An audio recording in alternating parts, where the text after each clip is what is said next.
சட்டமன்றத்தில் சிஎம் பேச ஆரம்பித்ததும் அங்கேருந்து நம்ம எதிர்க்கட்சி தலைவர் ஓட்டம் பிடிச்சாரு பாருங்க. அந்த ஒரு காட்சியை பார்த்ததும் எனக்கு அவருடைய தாத்தா, நம்ம எதிர்க்கட்சி தலைவருடைய தாத்தா எழுதின அந்த ஒரு வசனம் தான் ஞாபகத்துக்கு வருது. ஓடினாள் ஓடினாள் வாழ்க்கையின் எல்லைக்கே அவள் ஓடினாள் அப்படின்ற பராசக்தி வசனம் இருக்குது பாருங்கள். ஓடினான் ஓடினான் சட்டமன்றத்தின் எல்லைக்கே ஓடினான் அப்படின்ற மாதிரி ஓட்டம் பிடிச்சிருக்கிறாங்க. எதுக்கு தேவையில்லாமல் சிஎம்ஐ பேச தூண்டி விடணும், இப்படி இந்த சட்டமன்றத்தை விட்டு ஓடணும்? தேவையா இது? பேசுங்க சிஎம் பேசுங்க சிஎம் பேசுங்க சிஎம் அப்படின்னு கும்பலாக கூச்சல் போட்டுட்டு அதுக்கு தனியாக போஸ்டரு, சட்டையில் ஸ்டிக்கர் இதெல்லாம் ஒட்டிக்கிட்டு வந்து சொல்லிட்டு இப்போது சிஎம் பேச ஆரம்பித்ததும் அந்த இடத்த விட்டு ஓடுறாங்க பாருங்கள். பேச சொன்னால் நின்று கேட்கணும், தைரியமாக அதை எதிர்கொள்கிற அந்த தைரியம் இருக்கணும். அப்படி இருக்கிறவங்க தான் இந்த மாதிரி பேசுங்க சிஎம் பேசுங்க சிஎம் அப்படின்னு சொல்லணும். அப்படி இல்லைன்னா சும்மா இருக்கணும். நம்ம எதிர்க்கட்சி தலைவர் ஒவ்வொரு முறையும் ஏதாவது வித்தியாசமாக செஞ்சு நம்மளை பலம் வாய்ந்த எதிர்க்கட்சி தலைவராக அடுத்த சிஎம்மாக இவர் தான்ப்பா வரணும் அப்படின்னு மக்கள் சொல்கிற மாதிரி நம்ம ஏதாவது செய்யணும் அப்படின்றதுக்காக பல முயற்சிகள் எடுக்கிறாரு. ஆனால் அதிலெல்லாம் அடி விழ ஆரம்பித்ததும் அதை தாங்கிறதுக்கான அந்த தைரியம் இல்லாமல் அந்த இடத்துல இருந்து ஓடுறது அப்படின்றது பாருங்கள், அது மக்கள்கிட்ட பெரிய ஒரு அவமதிப்பை உங்கள் மேலே உண்டு பண்ணுவார். அது சரியில்லை. உதயநிதி அவர்களே, பேச சொன்னால் பேசுகிறத கேட்கணும். முதல்ல பேச விடாமல் இருந்தீங்க, அவர் பேச ஆரம்பித்ததும் அந்த இடத்த விட்டு காலி பண்ணி ஓடிட்டீங்க. என்ன பேசினார், எதை பேசினார் அப்படின்றது நாங்கள் வீட்டுக்கு போய் டிவி பார்க்கும்போதும் இவங்க பாட்டுக்கு பேசிக்கிட்டே இருக்காங்க அப்படின்னு உதயநிதி அவர்கள் குற்றச்சாட்டு வச்சுருந்தார்.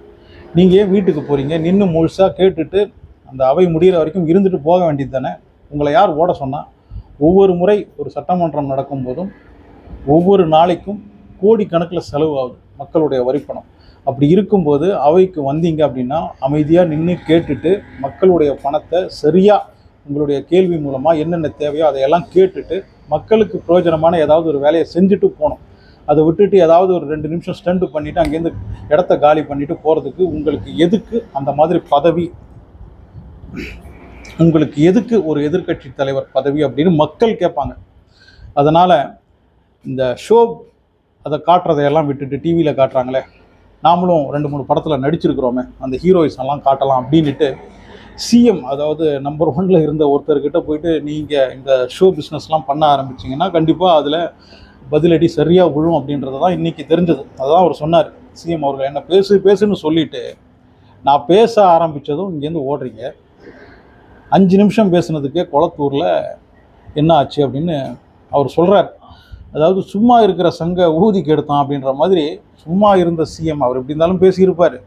ஆனால் நீங்கள் கொஞ்சம் ஓவராக கொடுத்த குடைச்சலுக்கு சரியான அடி இன்னைக்கு உங்களுக்கு விழுந்திருக்கு. ஏற்கனவே சட்டமன்றத்தில் ராஜ்மோகன் மாதிரி ஒருத்தர் தாவேக்கால இருக்கும்போது அவருக்கெல்லாம் பதில் சொல்கிறது அப்படின்றதே உங்களால் ஆகாத விஷயம் இல்லையா? இப்போ திமுகவில் அங்கே இருக்கிற அந்த சட்டமன்றத்தில் இருக்கிறவங்க யாருமே இருக்கிறாங்க, கொஞ்சம் பழைய ராஜா மாதிரி சில பேர் இருக்காங்க. அப்படி இருந்தாலும் ராஜ்மோகன் மாதிரி ஒரு இளைய தலைமுறையைச் சேர்ந்த ஒரு அமைச்சர் அங்கே பேசும்போது அதுக்கு பதில் சொல்ல முடியாமல் தவிச்சுக்கிட்டு இருக்கீங்க. அப்படி இருக்கும்போது பேசுங்க சிஎம் அப்படின்னு சிஎம்ஐயும் நீங்கள் பேச வச்சிங்கன்னா உங்களால் தாங்க முடியுமா? அது சிபிஎம்மையும் சிபிஐயையும் நாங்கள் தான் அனுப்பிச்சி வச்சோம் அப்படின்னு சொன்னீங்க. ஆனால் நாங்கள் சுயேட்சையாக முடிவெடுத்து தான் தாவேக்காவுடன் கூட்டணி வச்சுக்கிட்டோம் அப்படின்னு சிபிஎம்மும் சிபிஐயும் சொல்கிறாங்களே. எதுக்கு இந்த மாதிரிலாம் சொல்லிக்கிட்டு இருக்கீங்க அப்படின்னு சிஎம் கேட்குறாரு. எங்களது சமூக நீதி அரசுன்னு சொல்கிறீங்க, ஆனால் எத்தனை பட்டியலின சகோதரர்கள் உங்களுடைய ஆட்சியில் மினிஸ்டராக இருந்திருக்கிறாங்க அப்படின்ற கேள்வியை சிஎம் கேட்குறாரு. அதே மாதிரி பெண்களுக்கான அரசுன்னு சொல்லிட்டு எத்தனை பெண்கள் உங்களுடைய ஆட்சியில் மினிஸ்டராக இருந்திருக்கிறாங்க அப்படின்ற கேள்வியும் கேட்குறாரு. இதுக்கெல்லாம் பதில் இருக்கா? இந்த மாதிரி கேள்வியெல்லாம் வரும் அப்படின்னு தெரியும்ல. அப்படி வரும்னு தெரிஞ்சும் பல குற்றங்கள் உங்கள் மேலே இருக்கும்போது சும்மா அங்கே தூண்டி விட்டுக்கிட்டே இருந்தால் இன்னமோ நாங்கள் எதுவுமே செய்யாத மாதிரி எங்களுக்கு மிக சிறந்த ஆட்சி அப்படின்ற மாதிரியெல்லாம் காட்டிக்கிறதுக்காக நீங்கள் செய்கிற ஒவ்வொரு அந்த முயற்சியும் இல்லைன்னா அந்த ஒரு ஷோவும் அது உங்களுக்கே பேக் ஃபயர் ஆகும் அப்படின்னு தெரிஞ்சும் இந்த பூனை கண்ணம் போட்டால் உலகமே இருண்டுரும் அப்படின்ற மாதிரி அவையை விட்டு நீங்கள் ஓடிட்டீங்கன்னா அது மக்களுக்கு தெரியாமையாக போயிடும்.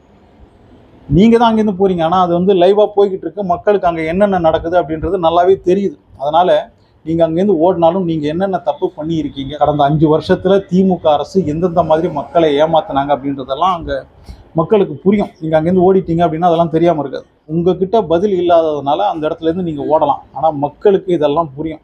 ஏன் இங்கேருந்து ஓடுறாங்க, எதுக்கு இந்த ஸ்டண்ட்லாம் பண்ணிக்கிட்டு இருக்காங்க, பேசுங்க சிஎம் பேசுங்க சிஎம் அப்படின்னு சும்மா சொல்லிவிட்டு இப்போ சிஎம் பேச ஆரம்பித்ததும் ஓடினா அது இன்னும் சிஎம் உடைய அந்த லெவலை வேறு இடத்துல கொண்டு போய் வைக்கும். இந்த அளவுக்கு நம்ம ஸ்டாலின் அவர்களை கிண்டல் பண்ணுவார் அப்படின்னு நான் நினச்சே பார்க்கல. ஒருத்தர் இப்படி கையை வச்சுக்கிட்டு எதையோ தேடிக்கிட்டு இருக்கும்போது ஒரு சின்ன பையன் வந்து என்ன தேடுறீங்க அப்படின்னு கேட்டதுக்கு அந்த பெரியவர் உங்கள் அப்பாவை தேடுறேன் அப்படின்னு சொன்ன அந்த குட்டி கதை இருக்குது பாருங்கள். அதுக்கு மேலேயும் அந்த இடத்துல கண்டிப்பாக திமுகவால் உட்கார முடியாது. ஆனால் இந்த மாதிரி கதையெல்லாம் அவரை சொல்ல வைக்கிறது யார் அப்படின்னா நீங்கள் தான். அவைக்கு வந்தீங்களா, மக்களுடைய பிரச்சனையை பேசுங்க. ஏன்னா மக்களுடைய செலவில் சட்டமன்றம் நடக்கும்போது மக்களுடைய பிரச்சனையை பேசுங்க. அதை விட்டுட்டு இது என்ன அப்படி அது என்ன அப்படி, அதை தான் சிஎம்னு சொன்னார். இங்கே என்னென்ன நீங்கள் செய்யணும்னு சொல்கிறீங்களோ அதையெல்லாம் சொல்லுங்கள், அதையெல்லாம் சரி பார்த்து என்னென்ன தேவை இருக்கோ அதையெல்லாம் நாங்கள் செய்கிறோம். அதை விட்டுட்டு சும்மா இந்த சட்டசபையில் வந்து இந்த உதாறு விடுறது, ஷோ பிஸ்னஸ் காட்டுறது, அதையெல்லாம் பண்ணிங்கன்னா அது உங்களுக்கு எதாவது அடி விழும் அப்படின்றது தான் இன்றைக்கி நம்ம சிஎம் காட்டியிருக்கிறாரு. இன்றைக்கும் நான் மிஞ்சி போனால் ஒரு 10 நிமிஷம் பேசியிருப்பாரா? 10 நிமிஷம் போதுமா உங்களுக்கு? அந்த 10 நிமிஷத்துலேயே கிழிச்சு உங்களை தூக்கி போட்டார். அதுவும் சிஎம் சாதாரணமாகவே அப்படின்ற வார்த்தையை பயன்படுத்தினாலே அது ரீச் செம்மையாக போகும். அப்படி இருக்கும்போது 10 நிமிஷம்லாம் அவர் பேசினார்னா அதுதான் 5 நிமிஷம் பேசுனதுக்கு குளத்தூரில் என்ன ஆச்சோ அந்த மாதிரி சட்டமன்றத்தில் 10 நிமிஷம்லாம் நம்ம சிஎம் பேசினார்னா அது பெரிய அளவில் ரீச்சில் போய் கொண்டு போய் விடும். உங்ககிட்ட சரியான வேலிட் பாயிண்ட் இல்லாத பட்சத்தில் சும்மா சிஎம்மை பேச தூண்டுனீங்கன்னா அது இப்படி தான் வந்து முடியும். இங்கேருந்து ஓட வேண்டியதான், சட்டமன்றத்தை விட்டு ஓட வேண்டியதான், அப்புறம் வீட்டில் போய் டிவியில் பார்க்க வேண்டியதான், அடுத்த நாள் வந்து கதற வேண்டியதான். நாங்கள் போனதுக்கப்புறமும் சட்டமன்றத்தில் பேசிக்கிட்டே இருக்காங்க. நீங்கள் ஏன் போகிறீங்க? உங்களை யார் போக சொன்னா? நான் அதை தான் சொன்னேன். ராஜ்மோகனையே உங்களால் சமாளிக்க முடியல, அவரையே உங்களால் தாக்கு பிடிக்க முடியாத போது சிஎம்லாம் பேச ஆரம்பித்தார்னா உங்களால் கண்டிப்பாக தாக்கு பிடிக்க முடியாது. அந்த அளவுக்கு யாருமே பலம் வாய்ந்த யாருமே அந்த சைடில் இல்லை. இருக்கிறாங்க, ராசா மாதிரி சில பேர் இருக்கிறாங்க. இருந்தாலும் அவங்கெல்லாம் வந்து இப்போ சிஎம்ஐ எதிர்த்து பேசுகிற அளவு நிலைமையில் இல்லை. ஏன்னா கட்சிக்குள்ளேயே பெரிய பிரச்சனை நடந்துகிட்டு இருக்கு இல்லையா? இப்போது திமுகக்குள்ளேயே வெளியில் தெரியல அப்படின்னாலும் திமுகக்குள்ளே பெரிய பிரச்சனை ஓடிக்கிட்டு இருக்கு. இந்த ஒரு குடும்பம் தான் எல்லாத்துக்கும் காரணம். திமுக அப்படின்ற கட்சி என்னமோ கருணாநிதி குடும்பத்திலேருந்து வந்த கட்சி மாதிரி இவங்க பண்ணிக்கிட்டு இருக்கிறதுனால தான் இப்போ கட்சிக்குள்ளேயே பெரிய பிரச்சனை நடந்துக்கிட்டு இருக்கு. நம்ம துரைமுருகன்லாம் கூட அந்த பதவியை விலக சொன்னபோது அதெல்லாம் முடியாதுப்பா, அதெல்லாம் எனக்கு இன்னும் டைம் இருக்குது, இந்த பதவியெல்லாம் நான் இப்போ விலக மாட்டேன், 2027 வரைக்கும் என்னுடைய பதவி காலம் இருக்குது, நான் அது வரைக்கும் கட்சி பொதுச் செயலாளராக இருப்பேன் அப்படின்ற மாதிரி துரைமுருகன்லாம் பேச ஆரம்பிச்சிட்டாரு. அதுக்கு காரணம் என்னென்னா உங்கள் குடும்பம் இந்த கட்சியை கொஞ்சம் கொஞ்சமாக சிதைச்சிக்கிட்டு இருக்கு. எப்படி இபிஎஸ் அந்த பக்கம் அதிமுகவை சிதைச்சிக்கிட்டு இருக்காரோ அதே மாதிரி இந்த திமுக குடும்பம் திமுக அப்படின்ற கட்சியை சிதைச்சிக்கிட்டு இருக்கு. அதை இப்போ திமுகவில் இருக்கிறவங்களே உணர ஆரம்பிச்சிட்டாங்க. அதனால தான் இனிமேல் இந்த குடும்பத்தில் இருக்கிறவங்க பேசி நம்ம கேட்க வேண்டிய அவசியம் இல்லை அப்படின்ற மாதிரி திமுகவில் இருக்கிற சில நிர்வாகிகள் முடிவு பண்ண ஆரம்பிச்சிட்டாங்க. அப்படி இருக்கும்போது உங்கள் கட்சிக்குள்ளேயே இவ்வளோ பிரச்சனை இருக்கும்போது இந்த வாயை கொடுத்து இந்த வார்த்தையெல்லாம் சொல்ல வேண்டாம்னு நினைக்கிறேன். அந்த மாதிரி தான் நடந்துகிட்டு இருக்கு. நாங்களும் சட்டமன்றத்துக்கு வரோம், மக்களை ஏமாத்துறதுக்காக சில கேள்விகளை கேட்குறோம் அப்படின்ற மாதிரி கேள்வியை கேட்டுட்டு அதுக்கு பதில் கேட்கறதுக்கு கூட டைம் இல்லாமல் ஓடுறது அப்படின்றது அது மக்களை ஏமாத்துறது மட்டும் கிடையாது, மக்களுடைய வரி பணத்தை வீணடிக்கிறதும் தான். அதனால் இனிமே தைரியமாக நின்று உக்காந்து கேட்கறதுக்கு தைரியம் இருந்ததுன்னா, திராணி இருந்ததுன்னா உள்ளே வாங்க, அப்படி இல்லைன்னா வராதிங்க, பிரச்சனையே கிடையாது. நல்லா தான் ஆட்சி போய்கிட்டு இருக்கு, தேவையானதெல்லாம் செஞ்சுக்கிட்டு இருக்காங்க. உங்களுடைய இந்த மாதிரி ஒரு எதிர்க்கட்சி தேவையே கிடையாது. ஒழுங்கான கேள்வி கேளுங்க, மக்களுக்கு தேவையான கேள்வி கேளுங்க. அப்படி இல்லையா சும்மா ஸ்டண்ட் பண்ணுறதுக்கெல்லாம் நீங்கள் வரவே வேண்டாம், சட்டமன்றத்துக்குள்ளே வரவே வேண்டாம். இப்படி ஒரு எதிர்க்கட்சியை மக்கள் எதிர்பார்க்கவே இல்லை. எதனா பிரயோஜனமாக பேசுகிறீங்களா? எதை செய்யணுமோ அதை சொல்லுங்கள். இன்றைக்கி சிஎம் பேசுனதுலேயே எனக்கு ரொம்ப பிடிச்ச விஷயம் என்னென்னா, அரசியல் வேறு, ஒன்றிய மாநில நிர்வாகம் அப்படின்றது வேறு. அதாவது நிர்வாகம் பண்ணுற இடத்துல வந்து நீங்கள் பிஜேபியோட ஏன் பேசுனீங்க, பிஜேபிக்காரங்க அவங்க மோடி ஆளுங்க அப்படின்றதெல்லாம் அங்கே பார்க்கக்கூடாது. நம்ம தமிழ்நாட்டுக்கு தேவையான எல்லா விஷயங்களையும் சென்ட்ரல் கவர்மெண்ட்லேருந்து கிடைக்கணும் அப்படின்னும் போது அவங்க கூட பேசி அந்த நிர்வாகத்துக்கு தேவையான எல்லா விஷயங்களையும் பெற்று வர்றது அப்படின்றது ஒரு மாநில அரசுடைய கடமை. அப்படி இருக்கும்போது அங்கே வந்து பிஜேபிக்காரங்க இல்லை மோடி ஆளுங்க இல்லை அமித்ஷா ஆளுங்க அப்படின்லாம் பார்த்து பிரயோஜனமே கிடையாது. அதை தான் அவர் சொல்லியிருக்காரு, அரசியல் அப்படின்றது வேறு, ஒன்றிய மாநில நிர்வாகம் அப்படின்றது வேறு அப்படின்ற அந்த ஒரு வரியை ரொம்ப சரியாக இன்றைக்கி சிஎம் அவர்கள் சொல்லியிருந்தார். அப்புறம் அறநிலைத்துறை அமைச்சர் சொன்ன அந்த குன்னூர் விநாயகர் கோயில், வெறும் 500 பேர் மட்டும் வர்ற அந்த கோயிலுக்கு 10 கோடி ரூபாய் செலவில் மல்டி லெவல் பார்க்கிங் எதுக்கு தேவை? அப்படி செய்ய வேண்டிய அவசியம் என்ன? அது மட்டும் கிடையாது, கோயில் பணத்தில் கல்யாண மண்டபம் அது இதுன்னு வேறு மற்ற செலவுலாம் வேறு பண்ணியிருக்கிறதா சொல்கிறாங்க. இந்த ஒரு விஷயத்தை பற்றி நான் எனக்கு தெரிஞ்ச ஒருத்தர்கிட்ட பேசும்போது, இந்த மல்டி லெவல் பார்க்கிங் வந்து இந்த கோவிலுக்கு 10 கோடி ரூபா செலவில் பண்ணுறாங்களே, அப்படி என்ன இதில் என்ன நடந்திருக்கும் அப்படின்னு கேட்டபோது அவங்க என்ன சொல்கிறாங்கன்னா, சில அரசியல் சம்மந்தப்பட்ட சிலர்கிட்ட பேசும்போது இந்த மல்டி லெவல் பார்க்கிங்காக அந்த 10 கோடி ரூபா கோவில் பணத்துலேருந்து செலவு பண்ணுறாங்களே, அதிலிருந்து ஒரு ரூபா கூட அந்த பார்க்கிங்காக செலவு பண்ணப்படாது. அந்த செலவு மொத்தமாகவே வேறு சில முக்கியமான பிரமுகர்கள், பெரிய பெரிய வியாபாரிகள், பிஸ்னஸ்மேன் அவங்க தான் அது செலவு பண்ணுவாங்க. அந்த பார்க்கிங்க்கான எல்லா பில்லும் அவங்களுக்கு தான் போகும். அதை மொத்தமாக அவங்க தான் கட்டி முடிப்பாங்க. அந்த 10 கோடி ரூபாவும் அவங்கக்கிட்ட இருந்து தான் வாங்கி செலவு பண்ணுவாங்க. இந்த 10 கோடி ரூபா, கோவில் பணமான 10 கோடி ரூபா வேறு இடத்துக்கு போகும் அப்படின்ற மாதிரி எனக்கு அந்த அரசியல் சம்மந்தப்பட்ட ஒருத்தர் சொன்னார். ஸோ இதிலேருந்து 10 கோடி ரூபாயிலேருந்து 5 கோடி ரூபா கமிஷன் கிடையாது.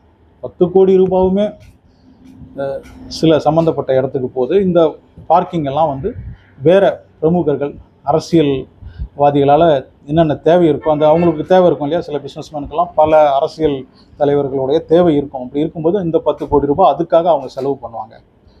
அவங்களுடைய செலவில் தான் வந்து இந்த பார்க்கிங், மல்டி லெவல் பார்க்கிங்லாம் கட்டப்படும். அந்த கணக்கை வந்து இவங்க கோயில் பணத்தில் கட்டினதாக காட்டி இந்த 10 கோடி ரூபாவை சம்மந்தப்பட்டவங்க எடுத்துப்பாங்க அப்படின்ற மாதிரி அவர் சொன்னார். இதில் எந்த அளவுக்கு எனக்கு தெரியல, ஆனால் அவர் வந்து அதை ரொம்ப க்ளீனாக எந்த மாதிரி இந்த ப்ராசஸ் நடக்கும் அப்படின்றத ரொம்ப தெளிவாக எனக்கு விளக்குனார். ஓரளவுக்கு அதில் உண்மை இருக்கிற மாதிரி தான் தெரிஞ்சுது. ஸோ இந்த மாதிரி பல விஷயங்கள், அதான் சிஎம் சொன்னார், மக்களுடைய பணத்தை நாங்கள் தொடமாட்டோம், தொடவும் விடமாட்டோம், தொட்டவங்களையும் விடமாட்டோம். திமுக ஆட்சியில் மக்கள் பணத்தை கொள்ளையடித்த பல விஷயங்கள் ஒவ்வொன்றா வெளியில் வந்துக்கிட்டு இருக்கு. அது ஒவ்வொரு நாளும் வெளியில் வந்துக்கிட்டே இருக்கும். அப்படி வர ஆரம்பித்ததும் அதுக்கப்புறம் இந்த சட்டமன்றத்துக்குள்ளே திமுகவை சேர்ந்த ஒருத்தரை கூட பார்க்க முடியுமா அப்படின்றது சந்தேகம் தான். நம்ம எதிர்க்கட்சி தலைவர்லாம் இனிமேல் சட்டமன்றத்துக்குள்ளே எத்தனை முறை வருவார் அப்படின்றதும் சந்தேகம்தான். ஏன்னா அதுக்குள்ளேயும் கிட்டத்தட்ட இவங்களுடைய அந்த 5 வருஷத்தில் நடந்த எல்லா ஊழல்களும் வெளியில் வந்துடும். அனசுடன் சேனலை சப்ஸ்கிரைப் பண்ணி வச்சுக்கோங்க. உங்களுடைய கருத்து என்ன அப்படின்றத கமெண்ட் செக்ஷனில் பதிவு பண்ணுங்கள். முடிஞ்சால் லைக் ஷேர்லாம் கூட பண்ணுங்கள்.